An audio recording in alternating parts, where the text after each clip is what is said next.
I'm given two sorted integer arrays here, and my job is to merge them, and then hopefully the merged array in the output, will also be sorted as well. And I'm giving enough space in the first array to put the elements in the second array in. So that's what I need to do. I'm given two integer arrays. I'm also given the amount of elements that we care about in the array, not the total size of the first array here, like this number represents. It just represents the number of elements we care about, not the entire list. And so what I understand is input is two integer arrays, and I'm given two integers that represent the number of elements we care about. Number of elements we care about. Output is the first array with elements from the second array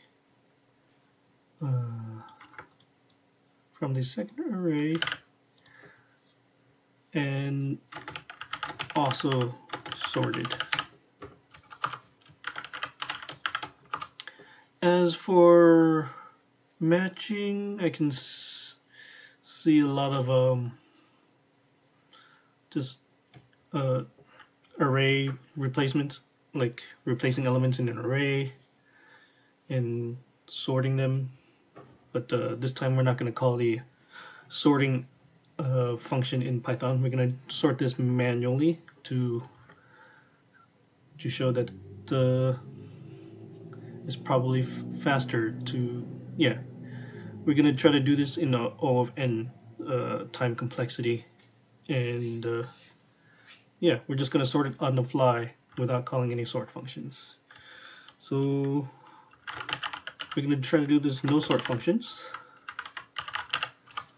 We're going to need a loop, and I think I want to start backwards.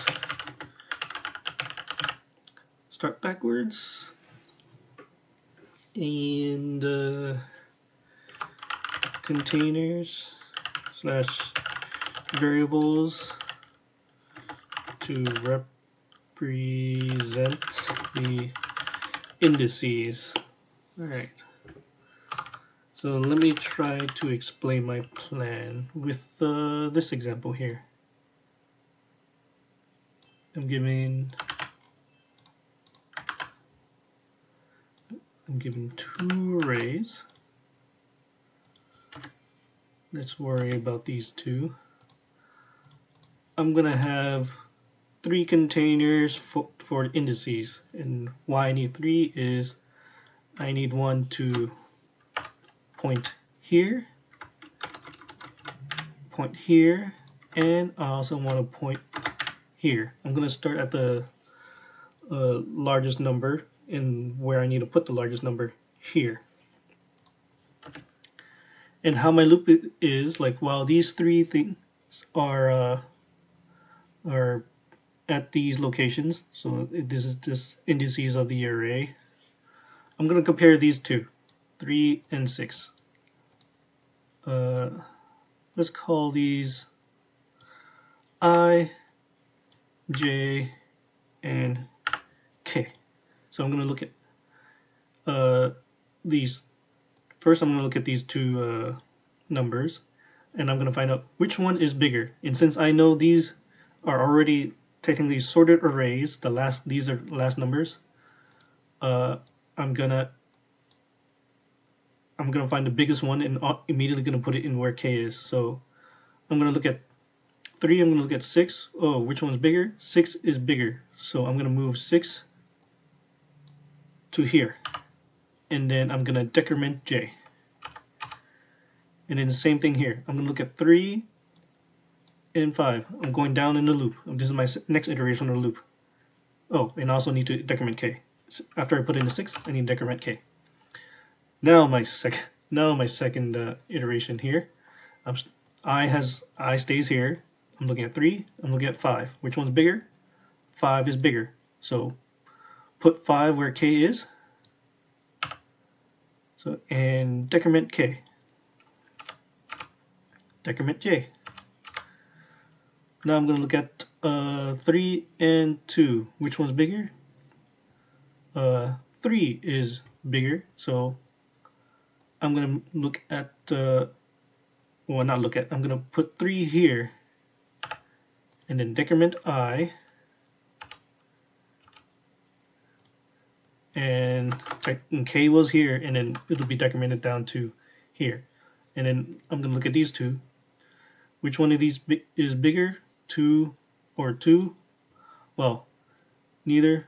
So, and I'm going to, in the, let's see, in the if condition, I'm going to use greater than. So it'll call this 2 here.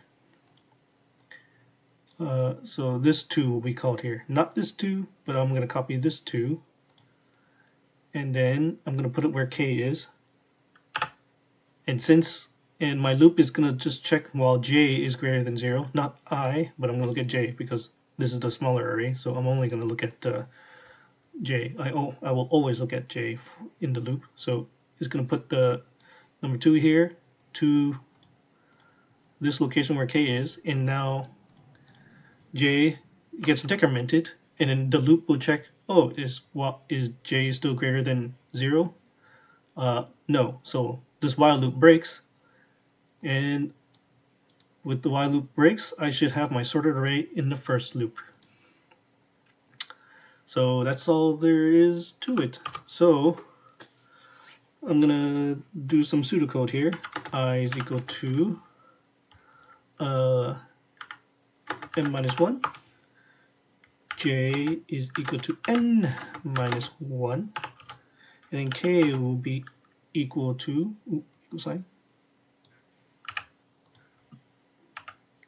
equal to m plus n minus 1. And that'll give me the 3 locations here. So I, j, and k. K will be done on the first loop. So while j is greater than 0, greater than or equal to 0, I still need to look at the 0th index, so greater than or equal to. So if I gotta make sure I is greater than or equal to 0, so nothing bad happens.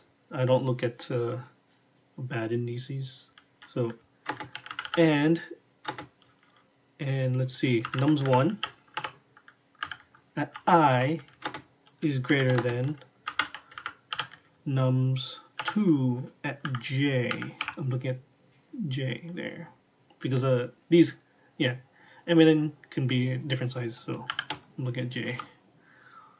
And then what I need to do is just, well, if it's bigger, then move it into k. So nums 1k is equal to the bigger one. So num 1's I, which is, well, in this first iteration here, it's not the case. So, and since it's not the case, that's what the else comes in, and then it'll be nums 2j is equal to nums 1 k. Sorry. Ooh, switch. I meant nums 1k is equal to nums 2j. Here, the bigger number down there. So I need to, and I also need to, if I'm copying from I need to decrement I. So I minus equal 1, And since this is the j, I need to decrement j since I already pulled it. Minus equal 1. And I'm always decrementing k. So k minus equal 1. And that's all there is to it for the plan. Once this loop is done, all the elements will be put in while all the elements of j are being put in. And the first array will always have enough space for the number of elements in j, nums2. So yeah, pretty simple, but really like gotta keep track of 3 pointers basically. But yeah, wasn't too bad once you were able to see that this can be done with 3 pointers. That's all.